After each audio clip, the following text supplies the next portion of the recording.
ಇರುತ್ತೆ. ನೀವು ಬೆಳಗ್ಗೆ ಎದ್ದಾಗ ಉತ್ಸಾಹದಿಂದ ಹೆಚ್ಚಾಗಿ ಒತ್ತಡ ಅನುಭವಿಸ್ತಿದ್ದೀರಾ? ನೀವು ಎಷ್ಟೇ ಕಷ್ಟಪಟ್ಟರೂ ಯಶಸ್ವಿ ಆಗಲಿಕ್ಕೆ ಮರೀಚಿಕೆ ಆಗ್ತಾ ಇದೆ. ಹಾಗಿದ್ರೆ ಈ ವಿಡಿಯೋ ನಿಮಗಾಗಿ. ಏನಿದು ಮಿನಿಮಲಿಸಮ್ ಅಂದರೆ ಏನು ಅನ್ನೋದು ಒಂದು ಪ್ರಶ್ನೆ ಕಾಡ್ತಾ ಇರ್ಬೋದು. ಆ ಪ್ರಶ್ನೆಗೆ ಉತ್ತರ ಹುಡುಕ್ತಾ ಹೋಗೋಣ. ಇಂದು ನಾವು ಕೇವಲ ಕೆಲಸ ಮಾಡೋದಲ್ಲ, ಸ್ಮಾರ್ಟಾಗಿ ಕೆಲಸ ಮಾಡುವುದು ಹೇಗೆ ಮತ್ತು ಕಡಿಮೆ ವಸ್ತುಗಳೊಂದಿಗೆ ಹೆಚ್ಚು ನೆಮ್ಮದಿಯನ್ನು ಹೇಗೆ ಪಡೆಯೋದು ಎಂಬುದನ್ನೆಲ್ಲ ತಿಳ್ಕೊಳ್ಳೋಣ. ಇವತ್ತಿನ ದಿನಗಳಲ್ಲಿ ನಮ್ಮ ಸುತ್ತಮುತ್ತಲೂ ರಾಶಿ ವಸ್ತುಗಳಿರ್ತವೆ. ಮನೆ ತುಂಬ ಸಾಮಾನು ಇರ್ತದೆ, ಆದರೆ ಮನಸ್ಸಿನಲ್ಲಿ ನೆಮ್ಮದಿ ಇದೆಯೋ ಇಲ್ಲೋ ಅನ್ನೋದೇ ಗೊತ್ತಾಗೋದಿಲ್ಲ. ನಾವು ವಸ್ತುಗಳನ್ನು ಕೊಂಡುಕೊಳ್ಳುತ್ತಿದ್ದೇವೋ ಅಥವಾ ವಸ್ತುಗಳು ನಮ್ಮನ್ನು ನಿಯಂತ್ರಿಸುತ್ತಿದ್ದೇವೋ ಅಂಥೇಳಿ ಗೊತ್ತೇ ಆಗೋದಿಲ್ಲ. ಮಿನಿಮಲಿಸಮ್ ಅಂತಂದರೆ ಎಲ್ಲವನ್ನ ತ್ಯಜಿಸಿ ಸನ್ಯಾಸಿಯಂತಾಗುವುದಂತಲ್ಲ, ಬದಲಾಗಿ ನಮ್ಮ ಜೀವನಕ್ಕೆ ಅತಿ ಅಗತ್ಯವಿರುವಂತಹ ವಸ್ತುಗಳನ್ನು ನಾವು ನಮ್ಮ ಜೀವನದಲ್ಲಿ ಇಟ್ಕೊಳ್ಳೋದನ್ನು ಮಿನಿಮಲಿಸಮ್ ಅಂತ ಕರೀತಾರೆ. ಅನಗತ್ಯ ವಸ್ತುಗಳನ್ನು ಹೊರಹಾಕುವುದು, ವಸ್ತುಗಳ ವ್ಯಾಮೋಹವನ್ನು ಬಿಡಬೇಕು. ಮನೆ ತುಂಬ ಸಾಮಾನಿದ್ದರೆ ಮನಸ್ಸು ಗೊಂದಲವಾಗಿರ್ತದೆ. ಅತಿ ಅಗತ್ಯವಿರುವಂತಹ ವಸ್ತುಗಳನ್ನು ಮಾತ್ರ ಇಟ್ಕೊಳ್ಬೇಕು. ನಿರ್ಧಾರವನ್ನು ತೆಗೆದುಕೊಳ್ಳುವಂತಹ ಕಲೆಯನ್ನು ನಾವು ಕಲಿಬೇಕು. ಆಯ್ಕೆಗಳು ಕಡಿಮೆ ಇದ್ದರೂ ನಿರ್ಧಾರ ತೆಗೆದುಕೊಳ್ಳುವುದು ಸುಲಭ ಆಗ್ತದೆ. ಇದು ನಮ್ಮ ಮಾನಸಿಕ ಶಕ್ತಿಯನ್ನು ಕೂಡ ಉಳಿಸ್ತದೆ. ಮನಸ್ಸು ಯಾವಾಗಲೂ ಗೊಂದಲವಾಗಿರ್ತದೆ. ಆ ಗೊಂದಲವನ್ನು ಯಾವ ರೀತಿ ಕಡಿಮೆ ಮಾಡಬೇಕು ಅಂತಂದರೆ, ನಮ್ಮ ಕಣ್ಣ ಮುಂದೆ ಎಷ್ಟೋ ಹೆಚ್ಚು ವಸ್ತುಗಳಿರುತ್ತವೋ ನಮ್ಮ ಮೆದುಳು ಅಷ್ಟೇ ಹೆಚ್ಚು ಗೊಂದಲಕ್ಕೊಳಗಾಗ್ತದೆ. ಕ್ಲಟರ್ ಅಥವಾ ಕಸ ಅಂತ ಹೇಳ್ತೀವಿ. ಕಸ ಎಷ್ಟು ಕಡಿಮೆ ಇರ್ತದೋ ಅಷ್ಟು ಏಕಾಗ್ರತೆ ನಮಗೆ ಹೆಚ್ಚಾಗ್ತದೆ. ಸಮಯವನ್ನು ಉಳಿತಾಯ ಯಾವ ರೀತಿ ಮಾಡಬೇಕು ಈ ಮಿನಿಮಲಿಸಮ್ಮಿಂದ ನಾವು ತಿಳಿಯೋಣ ಬನ್ನಿ. ಕಡಿಮೆ ವಸ್ತುಗಳಿದ್ದರೆ ಅವುಗಳನ್ನು ಸ್ವಚ್ಛವಾಗಿ ಇಟ್ಕೊಳ್ತೀವಿ, ಜೋಡಿಸ್ತೀವಿ. ಹುಡುಕಲು ಕೂಡ ಸಮಯ ಕಡಿಮೆ ಇರ್ತದೆ. ಕಡಿಮೆ ಜೊತೆಯ ವಸ್ತುಗಳು ಇದ್ವು ಅಂತಂದರೆ ಬಟ್ಟೆ ಆಗಿರಬಹುದು, ಒಂದು ಶೂಸ್ ಆಗಿರಬಹುದು, ಇಲ್ಲ ಒಂದು ಆಭರಣ ಆಗಿರಬಹುದು. ಈ ರೀತಿ ಕಡಿಮೆ ಇದ್ದರೆ ಪಟ್ಟಂತ ಅವನ್ನ ಧರಿಸ್ಬಿಟ್ಟು ಪಟ್ಟಂತ ರೆಡಿ ಆಗಿಬಿಡ್ತೀವಿ. ಅದೇ ರಾಶಿ ಗುಡ್ಡೆ ಇದ್ದರೆ ಆವಾಗ ನಮಗೆ ಭಾಳ ಸಮಯ ಪಡಿತೀವಿ. ಈ ರೀತಿ ಕೂಡ ಆಗ್ತಿರ್ತದೆ. ಆರ್ಥಿಕ ಸ್ವಾತಂತ್ರ್ಯ ನಮಗಿದೆ ಅಂತ ಹೇಳಿಬಿಟ್ಟು ಆಫರ್ ಇದೆ ಅಂತ ಹೇಳಿ ನಾವು ಎಲ್ಲವನ್ನ ಅನಗತ್ಯ ವಸ್ತುಗಳನ್ನು ಮನೆಗೆ ತೊಗೊಂಬರ್ತೀವಿ. ಮನೆಗೆ ಅನಗತ್ಯ ವಸ್ತುಗಳನ್ನೆಲ್ಲ ತೊಗೊಂಬಂದು ನಮ್ಮ ಬ್ಯಾಂಕ್ ಬ್ಯಾಲೆನ್ಸ್ನೆಲ್ಲ ಖಾಲಿ ಮಾಡ್ಕೊಳ್ತಾ ಹೋಗ್ತೀವಿ. ಉಳಿತಾಯವನ್ನೇ ನಾವು ಮರೆತು ಬಿಡ್ತೀವಿ. ಹಾಕ್ಕೊಳ್ತೀವೋ ಬಿಡ್ತೀವೋ ಅನ್ನೋದನ್ನೇ ಯೋಚನೆ ಮಾಡುವುದಿಲ್ಲ. ಸುಮ್ಮನೆ ಬಟ್ಟೆಗಳು, ಸುಮ್ಮನೆ ಶಾಪಿಂಗ್ ಮಾಡೋದು, ಅನಗತ್ಯ ಉಪಯೋಗವಿಲ್ಲದಂತಹ ವಸ್ತುಗಳನ್ನೆಲ್ಲ ತೊಗೊಂಬರೋದು, ಇವನ್ನೆಲ್ಲ ನಾವು ನಿಲ್ಲಿಸ್ತಾ ಹೋದರೆ ನಮ್ಮ ಬ್ಯಾಂಕ್ ಬ್ಯಾಲೆನ್ಸು ತಾನಾಗೇ ಹೆಚ್ಚಾಗುತ್ತೆ. ಆಮೇಲೆ ನಮ್ಮ ಮೆದುಳಿಗೂ ಸ್ವಲ್ಪ ಕೆಲಸ ಕಡಿಮೆ ಆಗುತ್ತೆ. ಮಿನಿಮಲಿಸಮನ್ನು ಯಾವ ರೀತಿ ನಾವು ನಮ್ಮ ಜೀವನದಲ್ಲಿ ಅಳವಡಿಸ್ಕೊಳ್ಳೋದು ಮುಖ್ಯ ಅನ್ನೋದನ್ನು ತಿಳ್ಕೊಳ್ಳೋಣ ಬನ್ನಿ. ಮೊದಲು ಮನೆಯಿಂದ ಆರಂಭಿಸಬೇಕು. 1 ವರ್ಷದ ನಿಯಮವನ್ನು ನಾವು ಮೊದಲು ಪಾಲಿಸಬೇಕು. ಏನಿದು 1 ವರ್ಷದ ನಿಯಮ? ಕಳೆದ 1 ವರ್ಷದಿಂದ ನೀವು ಬಳಸ್ತಾ ಇರದಂತಹ ವಸ್ತುಗಳನ್ನು ಮುಂದಿನ ವರ್ಷ ಕೂಡ ನೀವು ಬಳಸುವಂತಹ ಸಾಧ್ಯತೆ ಕಡಿಮೆ ಇರ್ತದೆ. ಅಂತಹ ವಸ್ತುಗಳನ್ನು ದಾನ ಮಾಡಬೇಕು, ಇಲ್ಲ ಮಾರಿಬಿಡಬೇಕು. ಅದಕ್ಕೆ ಮೊದಲು ಏನು ಮಾಡ್ತಿದ್ರು, ಹಿಂದೆ ಹಿರಿಯರು ದೀಪಾವಳಿ ಬಂತು ಅಂತಂದರೆ ಅದಕ್ಕಿಂತಲೂ ಮುಂಚೆ 15 ದಿನ ಮುಂಚೆ ಮನೆಯನ್ನು ಸ್ವಚ್ಛ ಮಾಡ್ತಿದ್ರು. ಮನೆಯನ್ನು ಸ್ವಚ್ಛ ಮಾಡಿ ನಾವು ಉಪಯೋಗಿಸುವಂತಹ ವಸ್ತುಗಳನ್ನು ಅಷ್ಟೇ ಇಟ್ಕೊಂಡು ಕೆಲಸಕ್ಕೆ ಬಾರಲಾರದಂತಹ ವಸ್ತುಗಳನ್ನು ಕೆಲವೊಬ್ಬರಿಗೆ ಬಡಬಗ್ಗರಿಗೆ ದಾನವನ್ನಾಗಿ ಕೊಡ್ತಿದ್ರು, ಇಲ್ಲ ಹಾಳಾಗಿದ್ದರೆ ಅವುಗಳನ್ನು ಬಿಸಾಕ್ತಿದ್ರು. ಈ ರೀತಿ ಮಾಡೋದ್ರಿಂದ ಕೂಡ ನಮ್ಮ ಮನೆಯಲ್ಲಿ ಅಗತ್ಯವಿರುವಂತಹ ವಸ್ತುಗಳು ಅಷ್ಟೇ ಉಳಿತವು. ಮನೆ ತುಂಬ ಗಲೀಜಾಗಿ ಕಾಣೋದು ಕೂಡ ಕಡಿಮೆ ಆಗುತ್ತೆ. ಇದು ಕೂಡ ನಮ್ಮ ಭಾವನೆಗಳ ಮೇಲೆ ಪರಿಣಾಮವನ್ನು ಬೀರ್ತದೆ. ಇನ್ನೊಂದು ಮಿನಿಮಲಿಸಮ್ ಯಾವ ರೀತಿ ನಾವು ನಮ್ಮ ಜೀವನದಲ್ಲಿ ಅಳವಡಿಸ್ಕೊಳ್ಬಹುದು, ಎಷ್ಟು ಮುಖ್ಯ ಅಂತಂದರೆ ವಾರ್ಡ್ರೋಬ್, ಬಟ್ಟೆ ಇಡುವಂತಹ ವಾರ್ಡ್ರೋಬ್ ಇರ್ತದಲ್ಲ, ಅಲ್ಲಿ ನೂರಾರು ಬಟ್ಟೆಗಳಿರ್ತವು. ನಾವು ಅದರಲ್ಲಿ ಆದಷ್ಟು ಒಂದು 20ರಷ್ಟು ಬಟ್ಟೆಗಳನ್ನಂತೂ ನಾವು ಹಾಕ್ಕೊಳ್ತಾನೆ ಇರೋದಿಲ್ಲ. ನಮಗಿಷ್ಟವಾದಂತಹ ಆರಾಮದಾಯಕವಾದಂತಹ ಬಟ್ಟೆಗಳನ್ನು ಮಾತ್ರ ನಾವು ಇಟ್ಕೋಬೇಕು. ನಮಗೆ ಯಾವ ಕಂಫರ್ಟ್ ಅನ್ನಿಸ್ತವೋ ಆ ಬಟ್ಟೆಗಳನ್ನ ಇಟ್ಕೊಳ್ಬೇಕು. ಇಟ್ಕೊಂಡ್ಬಿಟ್ಟು ಬೇಡವಾದಂತಹ ಬಟ್ಟೆಗಳನ್ನು ಬಡಬಗ್ಗರಿಗೆ ನಾವು ದಾನವನ್ನು ಮಾಡಬೇಕು. ಇಲ್ಲ ಅಂತಂದರೆ ಅವನ್ನ ಬಿಸಾಕಬೇಕು. ಈ ರೀತಿ ಕೂಡ ಮಾಡಬಹುದು. ಸುಮ್ಮನೆ ಬೇಡವಾದಂಥ ವಸ್ತುಗಳನ್ನು ಅನಗತ್ಯವಾಗಿ ವಾರ್ಡ್ರೋಬ್ ತುಂಬ ತುಂಬಿಟ್ಕೊಳ್ಳೋದು, ವಾರ್ಡ್ರೋಬನ್ನು ತುಂಬ ಗಲೀಜಾಗಿ ಇಟ್ಕೊಳ್ಳೋದು, ಈ ರೀತಿ ಮಾಡೋದ್ರಿಂದ ಕೂಡ ನಮಗೆ ಮನಸ್ಸಿನಲ್ಲಿ ಒಂಥರ ಕಿರಿಕಿರಿ ಶುರು ಆಗ್ತದೆ. ಈ ರೀತಿ ಮಾಡೋದ್ರಿಂದ ನಮ್ಮ ಮನಸ್ಸು ಹಗೂರ ಆಗ್ತದೆ. ಮಿನಿಮಲಿಸಮ್ ತುಂಬ ಮುಖ್ಯ. ಇನ್ನೊಂದು ಮಿನಿಮಲಿಸಮ್ ಯಾವುದು ಮುಖ್ಯ ಅಂತಂದರೆ ಡಿಜಿಟಲ್ ಮಿನಿಮಲಿಸಮ್ ಅಂತ ಕರೀತಾರೆ. ಡಿಜಿಟಲ್ ಮಿನಿಮಲಿಸಮ್ ಇತ್ತೀಚೆಗೆ ತುಂಬ ಮುಖ್ಯ ಆಗಿದೆ. ನಮ್ಮ ಮೊಬೈಲ್ ಫೋನಲ್ಲಿ ಅನಗತ್ಯವಾದಂತಹ ಆ್ಯಪ್ಗಳಿರ್ತವೆ. ಅವುಗಳನ್ನು ಮೊದಲು ಡಿಲೀಟ್ ಮಾಡಬೇಕು. ನೋಟಿಫಿಕೇಷನ್ಗಳನ್ನು, ಆ್ಯಪ್ಗಳನ್ನು ತೆಗೆದು ಹಾಕಬೇಕು. ನಿಮ್ಮ ಸಮಯವನ್ನು ಫೋನು ನಿಯಂತ್ರಿಸಬಾರ್ದು, ನೀವು ಫೋನನ್ನು ನಿಯಂತ್ರಿಸಬೇಕು. ಅನಗತ್ಯ ಚಾಟ್ಗಳಿರ್ತವೆ, ಅನಗತ್ಯವಾದಂತಹ ಫೋಟೋಗಳಿರ್ತವೆ, ಅನಗತ್ಯವಾದಂತಹ ನೋಟಿಫಿಕೇಷನ್ಗಳಿರ್ತವೆ, ಅನಗತ್ಯವಾದಂತಹ ಆ್ಯಪ್ಗಳಿರ್ತವೆ.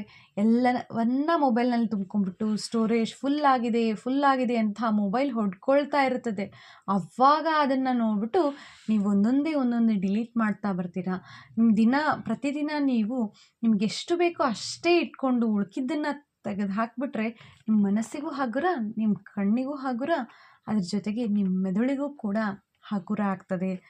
ಈ ರೀತಿ ಮಾಡೋದ್ರಿಂದ ನಮ್ಮ ಫೋನು ನಮ್ಮನ್ನು ನಿಯಂತ್ರಿಸೋದನ್ನು ಕಡಿಮೆ ಮಾಡುತ್ತೆ. ಸಂಬಂಧಗಳಲ್ಲಿ ಕೂಡ ಮಿನಿಮಲಿಸಮ್ ತುಂಬ ಮುಖ್ಯ. ಇದು ವೆರಿ ಇಂಪಾರ್ಟೆಂಟ್ ಇರ್ತದೆ.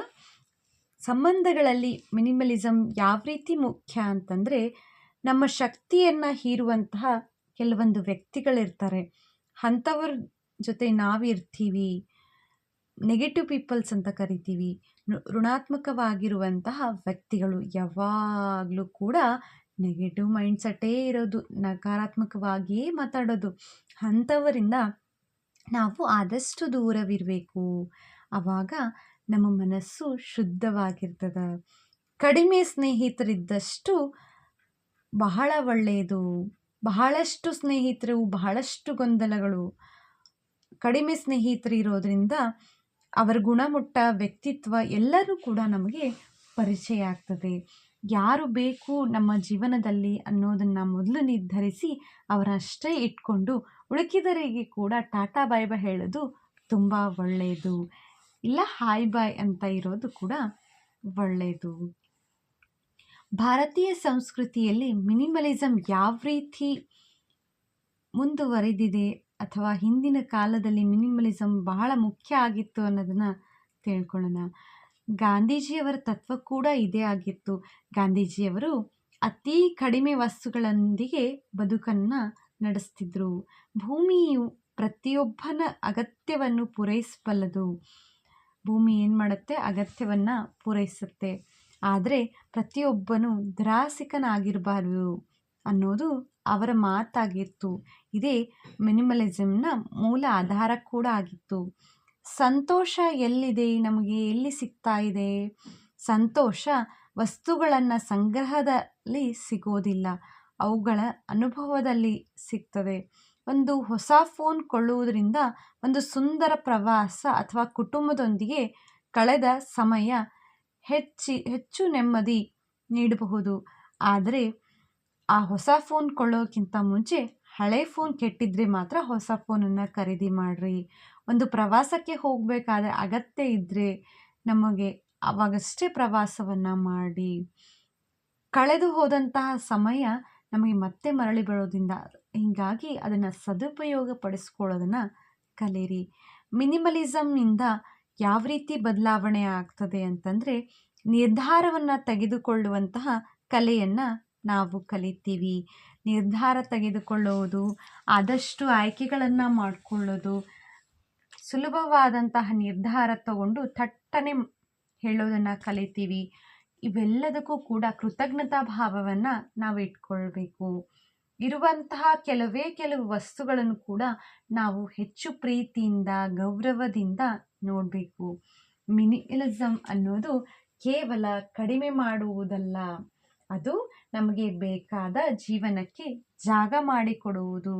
ಹಿಂದೆ ನೀವು ನಿಮ್ಮ ಮನೆಯಿಂದ ನೀವು ಬೇಡವಾದಂತಹ 5 ವಸ್ತುಗಳನ್ನು ಹೊರಗೆ ಹಾಕಿಬಿಟ್ಟು ಬದಲಾವಣೆಯನ್ನು ನೀವು ಅನುಭವಿಸಿ.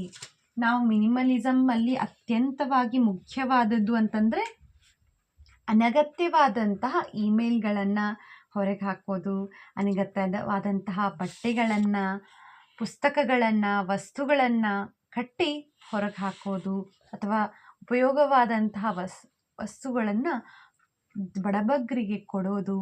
ಸಾಮಾಜಿಕ ಜಾಲತಾಣಗಳಿಂದ ನಾವು ಸ್ವಲ್ಪ ವಿಶ್ರಾಂತಿಯನ್ನು ಪಡೆಯುವುದು, ನೋಟಿಫಿಕೇಷನ್ಗಳನ್ನು ತೆಗೆದುಹಾಕೋದು, ನಿಮ್ಮ ಸಮಯವನ್ನು, ನಿಮ್ಮ ಆಲೋಚನೆಯನ್ನು ಹೀರುವಂತಹ ಆನ್ಲೈನ್ ಸಂಬಂಧಪಟ್ಟಂತಹ ಯಾವುದೇ ವಿಷಯಗಳು ಇದ್ದರೆ ಅದರಿಂದ ಆದಷ್ಟು ದೂರವಾಗಿರಿ. ನಿಮ್ಮ ಫೋನನ್ನು ನೀವು ಆಗಾಗ್ಗೆ ಸ್ವಿಚ್ ಆಫ್ ಮಾಡಿರಿ. ನೀವು ಯಾವಾಗ ಉಪಯೋಗ ಇರುತ್ತೆ ಆವಾಗಷ್ಟೇ ಬಳಸ್ರಿ ಅಂತ ಇದರ ಅರ್ಥ. ಖರ್ಚುಗಳನ್ನು ಆದಷ್ಟು ಮಿತವಾಗಿಡಿ. ಅನಾವಶ್ಯಕವಾದಂತಹ ಒಂದು ಡಿಸ್ಕೌಂಟ್ಗಳಿಗೆ ಹೋಗಿ ಬಟ್ಟೆಗಳನ್ನು ಖರೀದಿ ಮಾಡೋದು, ವಸ್ತುಗಳನ್ನು ಖರೀದಿ ಮಾಡೋದನ್ನು ಮಾಡಬೇಡಿ. ಅನಾವಶ್ಯಕ ಜವಾಬ್ದಾರಿಗಳನ್ನು, ಕಟ್ಟುಪಾಡುಗಳನ್ನು ನೀವು ಬಿಟ್ಟು ಬಿಡಿ. ಅವ್ರ ಜವಾಬ್ದಾರಿ, ಇವ್ರ ಜವಾಬ್ದಾರಿ ಅಂತ ಅತಿಯಾಗಿ ಜವಾಬ್ದಾರಿಗಳನ್ನು ಹೊತ್ಕೊಂಡಾಗ ನಮ್ಮನ್ನು ನಾವು ಕಳೆದು ಹೋಗ್ಬಿಡ್ತೀವಿ, ನಮ್ಮನ್ನು ನಾವು ಕಳ್ಕೊಂಡು ಬಿಡ್ತೀವಿ. ಆದಾಯಕ್ಕೆ ತಕ್ಕದಂತಹ ಖರ್ಚನ್ನು ನಾವು ಮಾಡಬೇಕು. ನಾವು ಈ ತಿಂಗಳು 10,000 ದುಡಿತೀವಿ ಅಂತಂದರೆ 10,000ದಲ್ಲಿ ನಾವು ಜೀವನ ಮಾಡಬೇಕು. ಅದನ್ನು ಬಿಟ್ಬಿಟ್ಟು 20,000 ಸಾಲ ಮಾಡೋದನ್ನು ನಾವು ಮಾಡಬಾರ್ದು. ಮಲಗುವಂತಹ ಕೋಣೆಯಲ್ಲಿ ಆದಷ್ಟು ಫೋನು, ಲ್ಯಾಪ್ಟಾಪು, ಟೆಲಿವಿಷನ್ನು ಇವು ಯಾವುದೂ ಸ್ಕ್ರೀನ್ಗಳನ್ನ ಬಳಕೆಯನ್ನು ಮಾಡಬಾರ್ದು. ಇದು ಕೂಡ ಮಿನಿಮಲಿಸಮ್ ಒಂದು ಪಾರ್ಟ್ ಆಗಿರ್ತದೆ. ಇತರರನ್ನು ಕುರಿತು ಬೆನ್ನ ಹಿಂದೆ ಮಾತಾಡೋದು, ಗಾಸಿಪ್ ಮಾಡೋದು, ಇದನ್ನು ಕೂಡ ನಿಲ್ಲಿಸಬೇಕು. ನಾವು ಕೆಲಸ ಸಮಯದಲ್ಲಿ ಮಿತಿಯನ್ನು ಹಾಕ್ಕೊಳ್ಬೇಕು. ಸಂಜೆ 7ರ ನಂತರ ಈ ಕೆಲಸವನ್ನು ಮಾಡೋದಿಲ್ಲ ಅನ್ನೋದನ್ನು ನಿರ್ಧಾರ ಮಾಡಬೇಕು. ಉದಾಹರಣೆಗೆ ಸಾಯಂಕಾಲ 7 ಗಂಟೆ ನಂತರ ನಾನು ನ್ಯೂಸ್ ನೋಡೋದಿಲ್ಲ ಅನ್ನೋದನ್ನು ನಿರ್ಧಾರವನ್ನು ಮಾಡಿಕೊಳ್ಳೋದು. ವಾರ ಅಂತ್ಯದಲ್ಲಿ ನಮಗೆ ವೃತ್ತಿ ಸಂಬಂಧಪಟ್ಟಂತಹ ಕರೆಗಳನ್ನು ನಾನು ಸ್ವೀಕರಿಸೋದಿಲ್ಲ, ಇಮೇಲ್ಗಳನ್ನು ನೋಡೋದಿಲ್ಲ, ಕುಟುಂಬದ ಜೊತೆ ಸಮಯವನ್ನು ಕಳಿತೀನಿ ಅನ್ನೋದನ್ನು ಕಟ್ಟುನಿಟ್ಟನ್ನು ನಾವು ಹಾಕ್ಕೊಳ್ಳೋದು. ಒಂದಕ್ಕೆ ಒಂದು ಉಚಿತ ಡಿಸ್ಕೌಂಟ್ಗಳಿದ್ದರೆ ಅದನ್ನು ಮಾರು ಹೋಗದೆ ಅಗತ್ಯವಾದಂಥ ವಸ್ತುಗಳನ್ನು ಪಡೆದೇ ನಾವು ದುಡ್ಡನ್ನು ಉಳಿಸೋದು. ನಿಯಮಿತವಾದ ಮಲಗುವ ಮತ್ತು ಏಳುವ ಸಮಯವನ್ನು ಪಾಲಿಸುವುದು. ನಿಯಮಿತವಾದಂಥ ಮಲಗುವ ಸಮಯ, ಏಳುವ ಸಮಯವನ್ನು ಪಾಲಿಸೋದು. ಬೇಸರವಾದಂತಹ ಸಾಮಾಜಿಕ ಜಾಲತಾಣಗಳಲ್ಲಿ ಮುಳುಗೋದನ್ನು ಬಿಟ್ಟು ಪ್ರಕೃತಿಯ ಜೊತೆಗೆ ಆದಷ್ಟು ಸಮಯವನ್ನು ಕಳೆಯೋದು, ಪುಸ್ತಕವನ್ನು ಓದೋದು ಮಾಡಬೇಕು. ಮನೆಯಿಂದ ಹೊರಗಡೆ ತಿನ್ನೋದನ್ನು ಸಾಧ್ಯವಾದಷ್ಟು ಮಿತಿಯನ್ನು ಮಾಡಿ ಮನೆಯ ಅಡುಗೆಯನ್ನು ಊಟ ಮಾಡುವುದು ಆರೋಗ್ಯ ಹೆಚ್ಚಳ ಆಗ್ತದೆ. ಒತ್ತಡ ಅಥವಾ ನೋವು ಉಂಟು ಮಾಡುವಂತಹ ಜನರಿಂದ ಆದಷ್ಟು ದೂರ ಇರೋದು. ಮದ್ಯಪಾನ, ಧೂಮಪಾನ ಮಾಡುವುದರಿಂದ ಅದರಲ್ಲಿ ಮಿತಿಯಲ್ಲಿ ಇರೋದು. ಏನಾದರೂ ದುಶ್ಚಟಗಳಿದ್ದರೆ ಅದರಿಂದ ಮಿತಿಯಲ್ಲಿ ಇರೋದು. ಅತಿಯಾದ ಜಂಕನ್ನು ಸೇವಿಸೋದ್ರಿಂದ ದೂರದಿಂದ ಇರೋದು. ಟೀ, ಕಾಫಿ ಮತ್ತು ಉತ್ತೇಜನ ಬರುವಂತಹ ಪಾನೀಯಗಳನ್ನು ಸೇವಿಸುವುದನ್ನು ಕೂಡ ಮಿತಿಯಾಗಿ ಇಡೋದು. ಈ ಮಿನಿಮಲಿಸಮ್ ಅನ್ನೋದು ಕೇವಲ ಕಡಿಮೆ ಮಾಡೋದಲ್ಲ, ಒಂದು ರೀತಿ ಸನ್ಯಾಸಿ ಜೀವನ ಅನುಭವಿಸೋದೇ ಅಲ್ಲ, ಒಂದು ಜೀವನಕ್ಕೆ ನಾವು ಜಾಗ ಮಾಡಿಕೊಡೋದು ಅಂತ ಹೇಳ್ತಾ ಇವತ್ತಿನ ವಿಡಿಯೋನ ನಾನು ಮುಗಿಸ್ತಾ ಇದ್ದೀನಿ. ವಿಡಿಯೋ ಇಷ್ಟ ಆದರೆ ಲೈಕ್ ಮಾಡಿರಿ, ಶೇರ್ ಮಾಡಿರಿ, ಚಾನಲನ್ನು ಸಬ್ಸ್ಕ್ರೈಬ್ ಮಾಡಿರಿ. ಮತ್ತೊಂದು ಇನ್ನಷ್ಟು ಈ ಥರದ ವಿಡಿಯೋದಿಂದ ಸಿಗ್ತೀನಿ. ಅಲ್ಲಿವರೆಗೂ ನಮಸ್ಕಾರ ಸ್ನೇಹಿತರೆ.